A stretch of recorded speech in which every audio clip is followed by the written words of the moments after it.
Olá e bem-vindos. Quem nunca sentiu que, por mais palavras que se aprende em português, na hora de construir uma frase, parece que falta qualquer coisa? Que estamos a montar um quebra-cabeças sem a imagem da caixa? Pois bem, nesta análise vamos fazer exatamente isso. Vamos olhar para a imagem da caixa, vamos desvendar o modelo fundamental da língua portuguesa, a verdadeira chave para conseguir montar frases com naturalidade e, acima de tudo, com confiança. É uma pergunta muito comum. Por que é que a gramática portuguesa parece, assim à primeira vista, um bicho de sete cabeças? Se alguma vez houve essa frustração, acreditem, é perfeitamente normal. Especialmente para quem vem de uma base de inglês, há certas regras que parecem ir contra toda a lógica. Mas e se descobríssemos que não são regras aleatórias? Que, na verdade, por trás de tudo isto existe um sistema bastante lógico e até elegante. É precisamente esse o nosso objetivo hoje. Vamos decifrar este código juntos. E tenho a certeza de que esta lista é bastante familiar.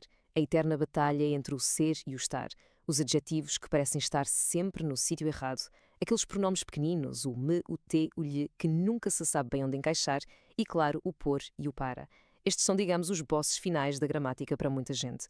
Mas a boa notícia é que, ao dominar a estrutura de base, a fundação, cada um destes desafios começa a fazer muito mais sentido e torna-se surpreendentemente mais fácil de ultrapassar. E pronto, este vai ser o nosso mapa para a viagem de hoje. Primeiro, vamos analisar o quebra-cabeças em si. Depois, vamos encontrar o nosso ponto de partida, o modelo essencial que é partilhado com o inglês, o famoso SVO. A partir daí, exploramos as diferenças mais importantes e, com essas ferramentas na mão, vamos então atacar e desmistificar aqueles obstáculos mais comuns, um a um. Vão ver que, no final, o caminho para a fluência vai parecer muito, muito mais claro. Muito bem, vamos então começar a montar este puzzle. É fácil olhar para o português e para o inglês e pensar que são de planetas diferentes, mas a verdade é que eles partilham uma história muito antiga, uma raiz comum. No entanto, é precisamente nas suas diferenças, na forma como cada língua evoluiu, que encontramos a beleza e, claro, o desafio do português. Vamos começar a decifrar esse código. Esta herança comum é a razão pela qual muitas vezes conseguimos reconhecer palavras. Mas, ao longo de milhares de anos, cada língua foi ganhando a sua própria personalidade gramatical, as suas próprias manias. E são essas personalidades diferentes que causam a confusão inicial. O nosso objetivo aqui é pegar nessa confusão e transformá-la em clareza, mostrando que a estrutura do português não é aleatória, pelo contrário, é bastante sistemática. E agora, chegamos à primeira e talvez a mais importante boa notícia de todas. No seu coração, no seu ADN, a estrutura de uma frase simples em português é exatamente a mesma que em inglês. Isto é absolutamente fundamental. Não estamos a começar do zero. Pelo contrário, estamos a começar de um terreno muito, muito familiar e sólido. Reparem bem neste exemplo, porque ele é a base de tudo. Sujeito, verbo, objeto. Ou SVO. Na frase, eu como maçãs, a ordem é perfeitamente idêntica a I eat apples. Vamos analisar? Quem é que faz a ação? Eu. É o sujeito. Qual é a ação? Como? É o verbo. E a ação acontece sobre o quê? Sobre as maçãs. É o objeto. Esta estrutura SVO é o pilar central, a viga mestra, não só para frases simples, mas para a grande maioria das frases que se vão construir. É um alicerce que já está dominado. Ok, e agora vamos à nossa primeira grande e eu diria elegante diferença em relação ao inglês. Em português, os verbos são incrivelmente ricos em informação. Cada terminação de um verbo é como uma assinatura, um carimbo, que nos diz exatamente quem está a realizar a ação. Pensem nisto. Em inglês, eat pode ser I eat, you eat, we eat, they eat, o verbo não muda. Mas em português, cada pessoa tem a sua terminação verbal única. E por causa disso, o pronome sujeito torna-se muitas vezes desnecessário, redundante. E este slide ilustra isso na perfeição. A frase como maçãs é uma frase 100% completa, correta e natural em português. Mas porquê? Porque a terminação O no verbo como praticamente grita sou eu. Não há outra possibilidade na conjugação. O verbo, sozinho, já fez o trabalho do pronome. Isto torna a língua mais económica, mais fluida. Claro que se pode dizer eu como maçãs, mas isso normalmente é usado para dar ênfase, como se alguém perguntasse quem é que comeu as maçãs e a resposta fosse eu como maçãs, para deixar bem claro. Excelente! Agora que a base SVO e a omissão do sujeito estão entendidas, estamos prontos para avançar para as duas maiores diferenças. As duas regras de ouro que, assim que forem interiorizadas, vão corrigir a grande maioria dos erros de estrutura mais comuns. Acreditem, dominar estas duas ideias é dar um salto de gigante na aprendizagem. E aqui está a primeira grande mudança de mentalidade. é uma inversão de pensamento quase poética. Em inglês, a lógica é descrever primeiro e nomear depois. Red car, big house. A qualidade, a descrição vem primeiro. Em português, é exatamente o oposto. Primeiro apresentamos a coisa, o substantivo, e só depois é que a qualificamos. O carro, como é que ele é? Vermelho. A casa, que tipo de casa? Grande. A regra é a coisa primeiro, a descrição depois.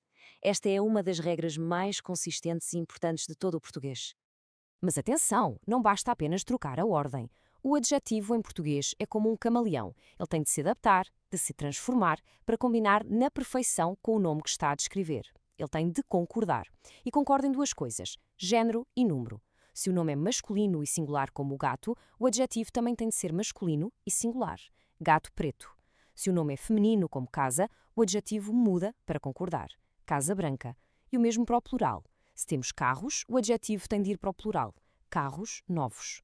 O adjetivo espalha sempre o género e o número do nome a que se refere. E agora a segunda grande mudança. E esta é uma daquelas que simplifica imensa a vida. Para negar qualquer coisa em português, não é preciso pensar em don't, doesn't, didn't ou qualquer outro verbo auxiliar. A regra é universal e incrivelmente simples. Encontrem o verbo principal da frase e coloquem a palavra não diretamente antes dele. É só isto. Uma única regra para todos os tempos verbais, para todas as pessoas. Mais simples é impossível. E aqui vemos esta simplicidade em ação. A frase afirmativa, eu falo português.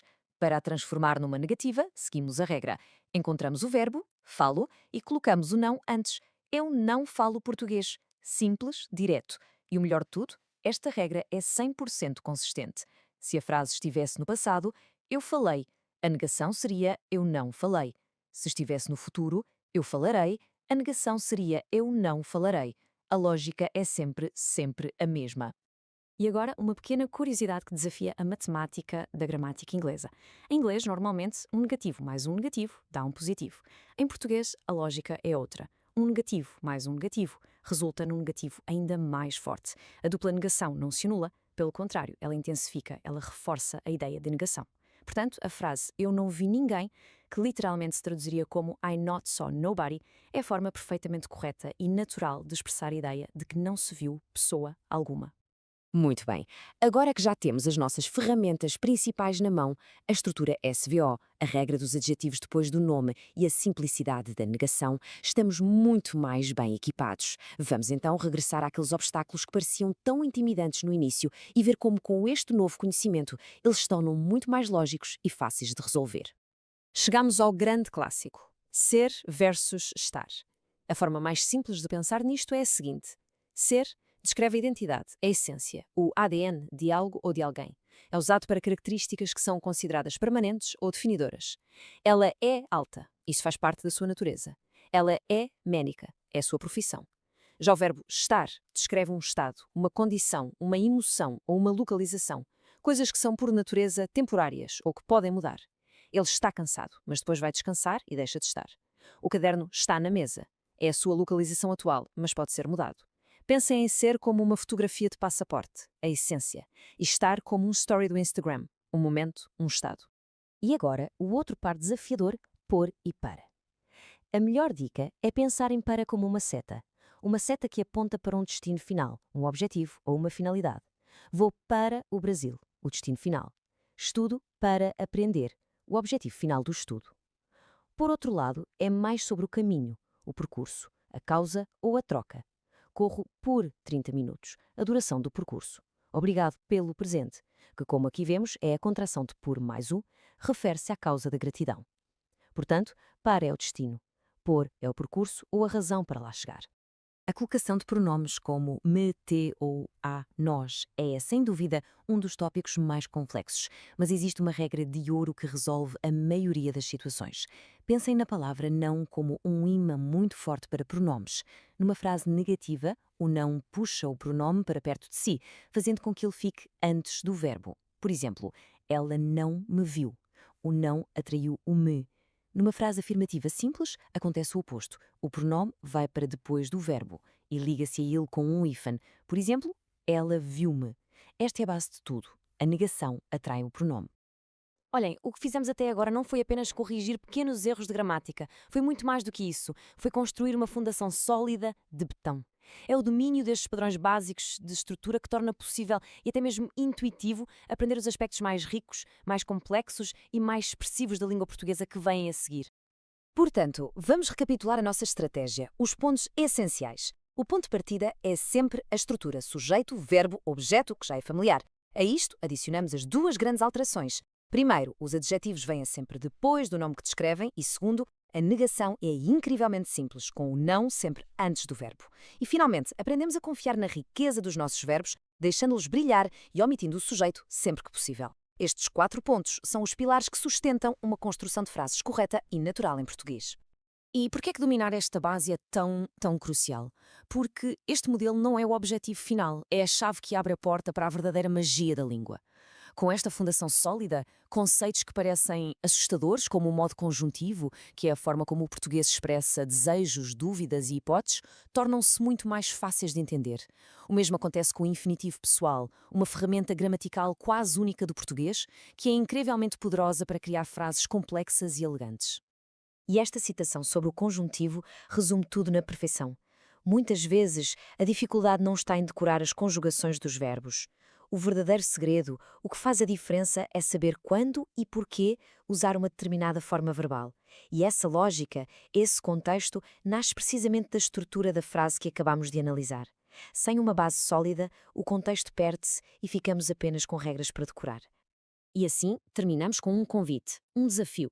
Com este modelo em mãos, a base SVO, os adjetivos no lugar certo e as negações claras, a capacidade de construir frases corretas já não é um mistério, é uma ferramenta. A questão que fica no ar é: qual será a primeira frase a ser construída com esta nova confiança, com este novo entendimento da lógica do português? You are doing great. Don't stop. Subscribe and watch the next video.